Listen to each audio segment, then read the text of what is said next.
आकाशवाणी. मंदार कुलकर्णी आपल्याला बातम्या देत आहे. ठळक बातम्या.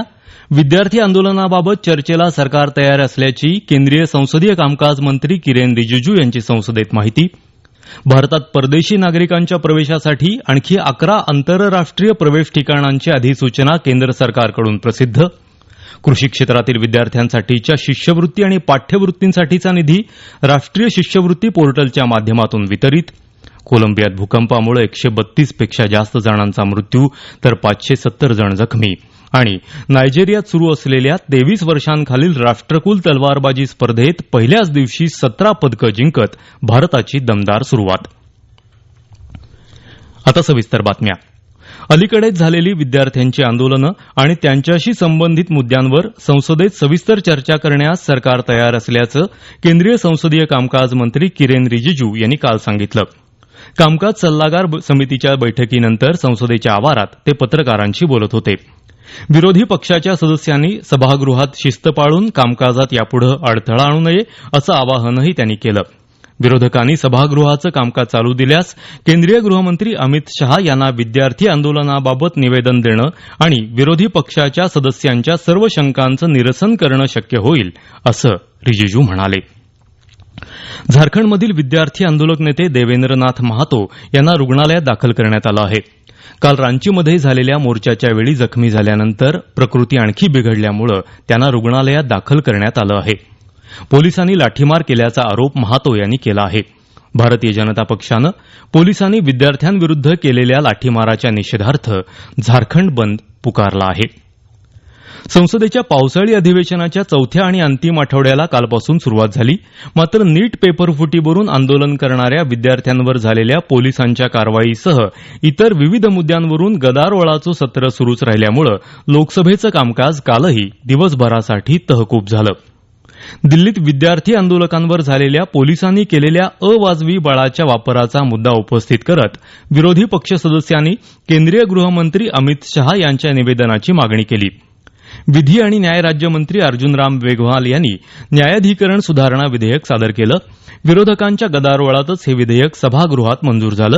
त्यानंतर कामकाज दिवसभरासाठी तहकूब झालं. राज्यसभेत काल बँकर्स बुक एव्हिडन्स म्हणजे बँक नोंदी पुरावा विधेयक 2026 ला जुजबी चर्चेनंतर आवाजी मतदानानं मंजुरी देण्यात आली. यावेळी विरोधी पक्षाच्या सदस्यांनी सभात्याग केला. लोकसभेनं हे विधेयक यापूर्वीच मंजूर केलं होतं. केंद्रीय अर्थमंत्री निर्मला सीतारामन यांनी हे विधेयक मांडलं. बँकिंग प्रणालीच्या गरजांची पूर्तता करण्यासाठी वैधानिक चौकटीत आधुनिक काळानुरूप बदल करणं हा या विधेयकाचा उद्देश आहे. तसंच बँकेच्या नोंदींची इलेक्ट्रॉनिक किंवा डिजिटल प्रत पुराव्यासाठी ग्राह्य, वैध आणि कायदेशीररित्या अंमलबजावणी योग्य असेल अशी तरतूदही या विधेयकात करण्यात आली आहे. राज्यसभेत काल कर आकारणी आणि इतर कायदे सुधारणा विधेयकही संमत करण्यात आलं. लोकसभेनं हे विधेयकही यापूर्वीच मंजूर केलं आहे. निर्मला सीतारामन यांनी हे विधेयक मांडलं.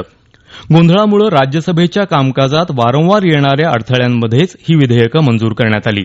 त्यानंतर सभागृहाचं कामकाज दिवसभरासाठी तहकूब करण्यात आलं. कृषी आणि शेतकरी कल्याण विभागाचे मंत्री शिवराजसिंह चौहान यांनी कृषी क्षेत्रातील विद्यार्थ्यांसाठीच्या शिष्यवृत्ती आणि पाठ्यवृत्तींसाठीचा निधी काल वितरित केला. राष्ट्रीय शिष्यवृत्ती पोर्टल म्हणजे एनएसपीच्या माध्यमातून हा निधी वितरित करण्यात आला. या उपक्रमाअंतर्गत 6,000 पेक्षा जास्त विद्यार्थ्यांना थेट रक्कम हस्तांतर म्हणजे डीबीटीच्या माध्यमातून 21 कोटी रुपयांपेक्षा जास्त निधी मिळाला आहे. याप्रसंगी बोलताना चौहान म्हणाले की या शिष्यवृत्ती म्हणजे फक्त आर्थिक मदत नसून कृषी शिक्षणाला बळकटी देण्याचा आणि त्याला व्यावहारिक शिक्षण आणि संधींची जोड देण्याचा तो महत्वाचा भाग आहे. एनएसपी आणि डीबीटी या दोन प्रणाली एकत्रित आल्यामुळे शिष्यवृत्तींच्या निधीचं वितरण पारदर्शी, जलद आणि कोणत्याही अडथळ्याशिवाय पार पडेल असंही त्यांनी स्पष्ट केलं. हे राष्ट्रीय बातमीपत्र आपण आकाशवाणीच्या पुणे केंद्रावरून ऐकत आहात. केंद्र सरकारनं परदेशी नागरिकांच्या प्रवेशासाठी आणखी 11 आंतरराष्ट्रीय प्रवेश ठिकाणांची अधिसूचना प्रसिद्ध केली आहे. त्यामुळे ई व्हिसाधारक परदेशी प्रवाशांना प्रवेशासाठीच्या ठिकाणांची संख्या आता 88 वर गेली आहे. केंद्रीय गृह मंत्रालयानं याबाबत अधिसूचना प्रसिद्ध केली आहे. नवीन ठिकाणांमध्ये भोपाळ आणि तिरुपती इथल्या विमानतळांसह अटारी आणि आगरताळा इथल्या लँड पोर्ट्सचा समावेश आहे. नवीन प्रवेश ठिकाणांमुळे इलेक्ट्रॉनिक व्हिसा आकर्षक दिसेल आणि त्याचा वापर वाढेल असं गृह मंत्रालयानं स्पष्ट केलं आहे. नवीन प्रवेश ठिकाणांच्या समावेशामुळे परदेशी नागरिकांना ई व्हिसाच्या माध्यमातून भारतात आता 37 विमानतळं, 38 सागरी बंदरं आणि 13 लँड पोर्ट्सवर प्रवेश करता येणार आहे. कोलंबियाच्या पश्चिम भागाला काल 7.4 रिक्टर क्षमतेचा भूकंपाचा धक्का जाणवला. या भूकंपात किमान 132 लोकांचा मृत्यू झाला असून 570 जण जखमी झाले. भूकंपामुळे शेकडो इमारतींचं नुकसान झालं असून अद्याप अनेक लोक ढिगाऱ्याखाली अडकले आहेत. या भूकंपाचा केंद्रबिंदू राजधानी बोगोटाच्या पश्चिमेला सुमारे 400 किलोमीटर अंतरावर होता. कोलंबियाचे अध्यक्ष अबिलार्डे डे ला एस्पिरेला यांनी देशभरात आणीबाणी जाहीर केली आहे.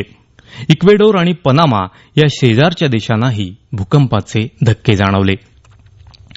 राष्ट्रीय स्वयंसेवक संघाचे सरसंघचालक मोहन भागवत या महिन्यात अमेरिका दौऱ्यावर जाणार आहेत.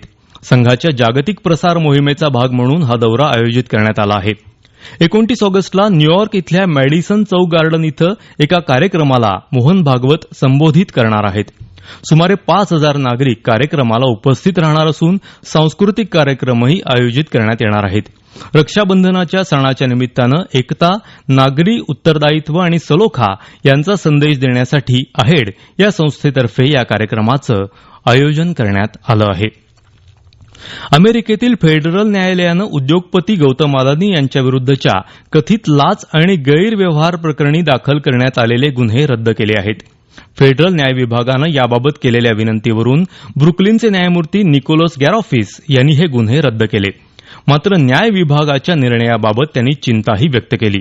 दरम्यान न्यायालयाच्या निकालाचं अदानी यांनी स्वागत केलं आहे आणि न्यायालयीन प्रक्रियेबाबत आदर व्यक्त केला आहे. गव्हर्नमेंट ई मार्केट प्लेस अर्थात जीईएम योग्य गुणवत्तेच्या, योग्य किमतीवर, योग्य वेळी योग्य उत्पादनाची खरेदी प्रतिबिंबित करते असं प्रतिपादन केंद्रीय वाणिज्य आणि उद्योग मंत्री पियुष गोयल यांनी केलं आहे. ते काल नवी दिल्लीत जीईएमच्या 10व्या स्थापना दिनानिमित्त बोलत होते. खरेदीदार, विक्रेते आणि इतर भागधारकांना मदत मिळण्यासाठी आणि जीईएमची अधिकृतता सिद्ध होण्यासाठी 14550 या 5 अंकी हेल्प डेस्क क्रमांकाचं अनावरण गोयल यांच्या हस्ते यावेळी करण्यात आलं. केंद्रात वरिष्ठ स्तरावर प्रशासकीय बदल्या काल करण्यात आल्या. कॉर्पोरेट व्यवहार विभागाच्या सचिव दीप्ती गौर मुखर्जी आता नवीन उच्च शिक्षण सचिव असतील. यापूर्वीचे सचिव विनीत जोशी यांची पंचायती राज्य विभागाचे सचिव म्हणून नेमणूक करण्यात आल्यामुळे त्यांची जागा आता मुखर्जी घेतील. नीट प्रश्नपत्रिका फूट प्रकरणाच्या पार्श्वभूमीवर या नेमणुकीला महत्व आहे. युवक कल्याण विभागाच्या सचिव पल्लवी जैन आता कॉर्पोरेट व्यवहार सचिव असतील. केंद्रीय मंत्रिमंडळ सचिवालयाचे विशेष कार्यकारी अधिकारी सुशीलकुमार रोहानी यांची जलमार्ग प्राधिकरणाचे अध्यक्ष म्हणून नेमणूक करण्यात आली आहे. नायजेरियाची राजधानी लागोसमध्ये सुरू असलेल्या 23 वर्षांखालील राष्ट्रकुल तलवारबाजी स्पर्धेत भारतानं स्पर्धेच्या पहिल्याच दिवशी 17 पदकं जिंकत दमदार सुरुवात केली आहे. यात 4 सुवर्ण, 4 रौप्य आणि 9 कांस्य पदकांचा समावेश आहे. या खेळाच्या 3ही प्रकारांमध्ये भारतीय खेळाडूंनी वर्चस्व गाजवलं. शेवटी पुन्हा ठळक बातम्या. विद्यार्थी आंदोलनाबाबत चर्चेला सरकार तयार असल्याची केंद्रीय संसदीय कामकाज मंत्री किरेन रिजिजू यांची संसदेत माहिती.